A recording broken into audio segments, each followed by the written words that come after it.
Hello and welcome to the State of the Fleet Industry, a weekly video series produced by Automotive Fleet magazine. I'm Mike Antich, editor of Automotive Fleet, and today I'd like to examine what's occurring in the fleet industry for the week of May 2nd, 2022. And for this week's episode, I'd like to provide a forecast of fleet buying inclinations for the 2023 model ordering cycle. And I'll substantiate this forecast using the words of actual fleet managers and their suppliers who are ordering vehicles on their behalf. So, based on my communications, all indications are that demand for fleet vehicles during the 2023 ordering cycle will be extremely strong, primarily because of the huge pent-up demand created by the shorter ordering windows in 2021 and 2022 that resulted in the acceleration of early order deadline dates, the cancellation of accepted orders, and allocation restrictions for certain high-demand fleet vehicles, all of which has created a pent-up demand for replacement vehicles that this industry has never seen before, and that is being felt in every fleet segment. And here's what one fleet manager told me. Quote, I need to increase the size of my 2023 fleet order volume because most of the vehicles I ordered in 2021 and 2022 were not built. End quote. And here's how another fleet manager explained it to me. Quote, I plan to increase my fleet orders for the 2023 model year because I'm still waiting for vans I ordered in September 2021. What happens if these orders are canceled? My fleet is aging and I need to replace my dying inventory. And this fleet manager is not alone. Here's a quote from another fleet manager. Quote, I ordered vehicles in October 2021 and I've yet to take delivery of any of these vehicles, end quote. These fleet managers are hoping that the 2023 model year will be a catch-up year to allow them to replace some of the vehicles that they were unable to source in the past 2 years. In fact, many fleet managers anticipate this catch-up ordering cycle will continue for the next several model years. So barring any unforeseen developments, these fleet managers say they don't anticipate returning to normal replacement cycles until model year 2025. So model year 2025, think about that. Who would have predicted that back in 2020? Hopefully it doesn't take that long, and I personally don't think it will, because there are developments percolating in the larger economy that will put pressure to increase future fleet allocations, which I'll touch upon later in my presentation. But until then, everyone today is hoping for the best with the desire to increase their fleet orders for the 2023 model year. While everybody wants this, when I ask fleet managers what is their confidence level that they will get all of the vehicles they plan to order, I get a splash of cold reality thrown in my face. So let's state that question again. How confident are fleet managers that they will receive all of the 2023 vehicles they actually order?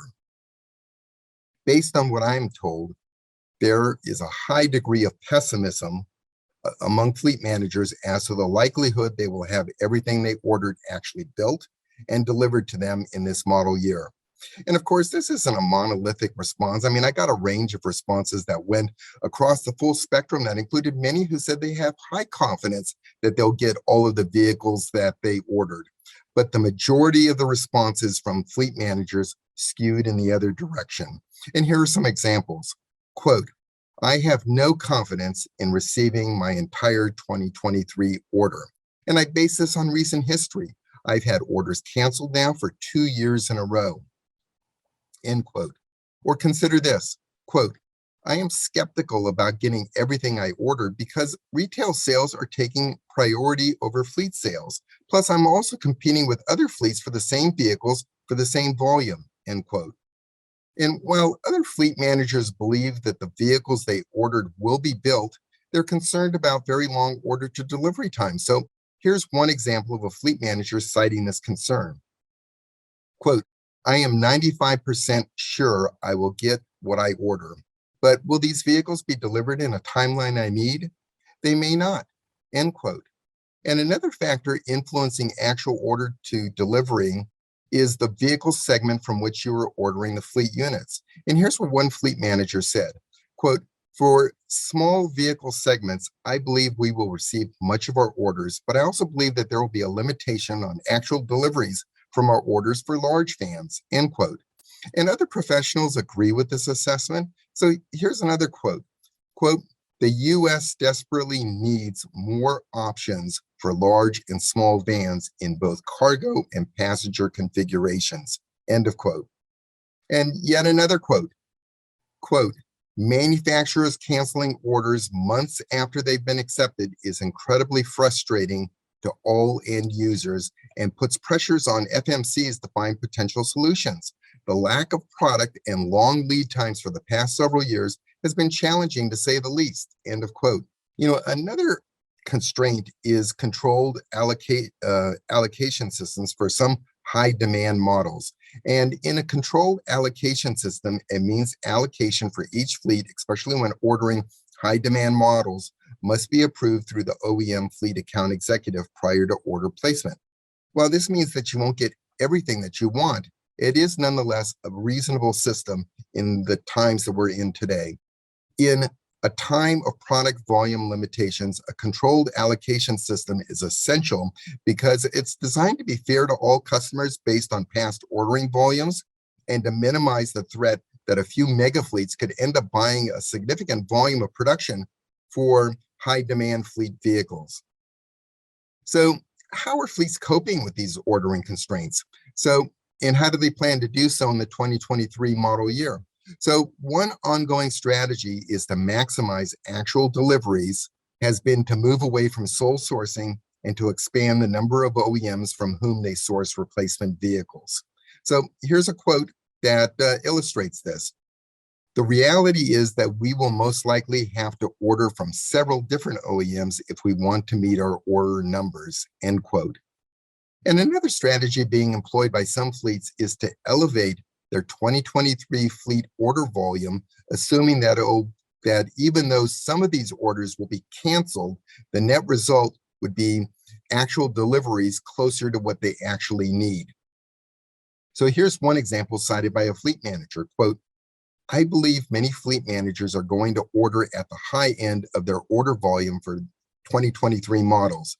The reality is that they will most likely need to continue this ramped up ordering for another 2 years to fully catch up, end of quote. However, a few fleet managers express optimism that fleet allocations may grow in the future if retail demand starts to slacken. So here's how one fleet manager speculated on this topic.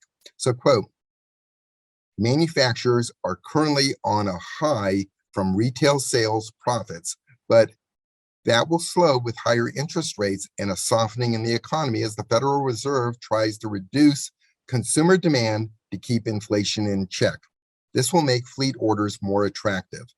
And I tend to agree with that assessment. Higher interest rates will lead to acquisition deferral by some retail buyers or move other marginal new vehicle buyers into the used vehicle market. And many fleet managers believe that a softer economy will cause the OEMs to ultimately revert back to higher fleet allocations and recommence traditional incentive programs. So here's a quote from one fleet manager that believes this way. I do hope that the manufacturers realize that fleets are always there to purchase vehicles in good times and bad. So making fleets suffer the cost of no incentives because the market is booming will come back to haunt them when the bottom falls out and fleets are the only ones buying. The OEMs need to look at the long game, end quote. And I am personally confident that the fleet industry will find a way to alleviate or work around these ordering constraints confronting us today.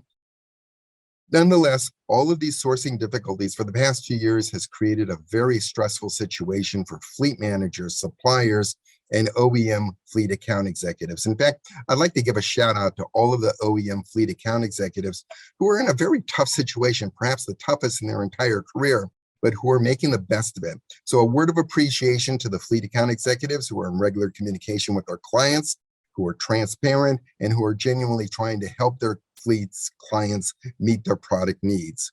And I don't believe enough credit's been given to the OEM fleet account executives who are making the best of it during these really unprecedented times.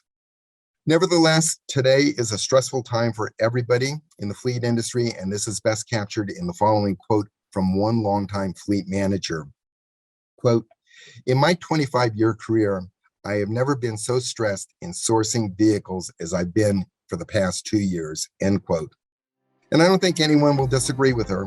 So With this final observation, I'd like to conclude my State of the Fleet Industry presentation for the week of May 2nd, 2022, and I'd like to thank you for watching.